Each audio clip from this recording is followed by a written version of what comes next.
अस्सलाम वालेकुम नाज़रीन, हमारे साथ इस तरह मौजूद हैं ओवरसीज़ पाकिस्तानी ग्लोबल फाउंडेशन की तायरा दीन जो प्रेसिडेंट हैं वुमेन की। इनसे हम बात करेंगे कि जो ख़वातीन या जो यहाँ से पाकिस्तानी जो अमेरिका में जाते हैं तो उनके वहाँ पे क्या मसाइल हैं, इस हवाले से हम इनसे बात करेंगे कि ये उनके लिए क्या काम कर रही है। अस्सलाम वालेकुम। वालेकुम सलाम। और जो वुमेन है उनके लिए मसाइल हैं, उनके लिए आप क्या काम कर रही हैं वहाँ पे? उनके लिए हम हर वक्त रेडी होते हैं। और ये मैं सिर्फ यही नहीं कि मैं ओवरसीज़ पाकिस्तानी ग्लोबल फाउंडेशन की तरफ से कर रही हूँ। I also have a Chaplin New York की जो NYPD का, वो भी मैंने बैच लिया हुआ है।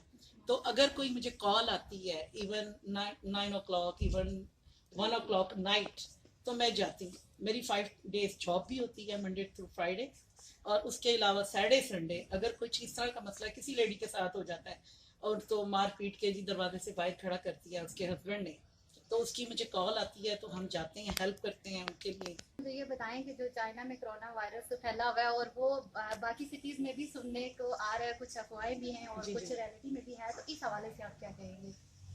कोरोना वायरस तो बड़ी खौफनाक सी चीज़ जो चली हुई है और इतना बंदा मर चुका है उसका। मैं जब पाकिस्तान आई हूँ उसके सेकंड डे मैं मिली हूँ कशमाला तारिक जो हैं, तो उनसे मैं मिली, तो उन्होंने इस सिलसिले में जब मुझे बताया तो मैं बड़ी एक्साइटेड हुई। Then I talk to my the founder है जो OPGF के ज़हीर अहमद जी, उनसे मैंने बात की इसके सिलसिले में। मैंने कहा ज़हीर भाई इसमें, और ख़ास तौर पे भट्ट साहब से भी ना, मैंने अफजल भाई से मैंने कहा कि इस सिलसिले में हमारा ग्रुप क्या काम कर रहा है। तो जब मैंने कशमाला तारिक से बात की तो उन्होंने मुझे ग्रुप में ऐड किया, फिर उन्होंने ज़हीर अहमद जो हैं उनको भी ग्रुप में ऐड किया।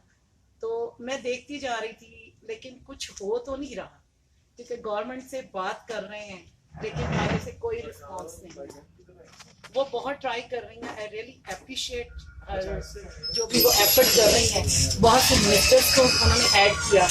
आई हर्ड के जुल्फी बुखारी को भी डाला, वो ओवरसीज के मतलब मिनिस्टर हैं, और मैंने सुना कि वो लेफ्ट हो गए। तो अफवाहें ज़्यादा हैं इसमें, रियलिटी कितनी है आई डोंट नो। गवर्नमेंट को हेल्प करनी चाहिए। अगर वो पाकिस्तान, आई अंडरस्टैंड कि वो पाकिस्तान नहीं लाना चाह रहे क्योंकि हमारे पास इतने ज़राए नहीं हैं इस चीज़ को रोकने के, इसके मतलब इसके सिलसिले में कोई भी इक़दाम करने के लिए वो रेडी नहीं है। लेकिन वो डिफरेंट स्पेस पे उनको रख सकते हैं कि कोई ऐसी प्लेस रखें, उनको उस वक्त तक एग्जामिन करें कि जब तक वो सारे बच्चे क्लियर नहीं हो जाते उनको ना लाएं।